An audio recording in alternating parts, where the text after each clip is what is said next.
আমার জীবনে আমি বাপের কাছে মায়ের খাইছি জীবনে একবার, সেই মায়ের কখন, যখন আমি হেফজোনাতে বের হয়ে আসছি কিতাবখানে ভর্তি হয়েছি, তখন আমাকে এমন মারা মেরেছে, আমি জীবনে এরকম মায়ের খাই নাই।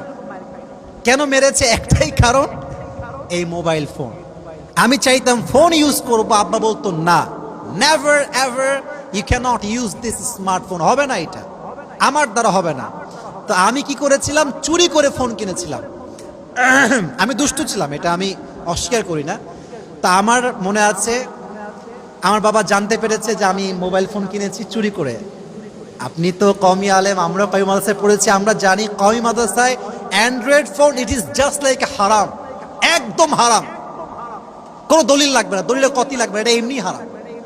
তা আমার বাবা, আমি মোবাইল ফোন কিনেছি, আব্বা জানে, আমাকে মানা করছে যে বাবা রেখে দাও, তোমার বয়স হয়নি, বয়স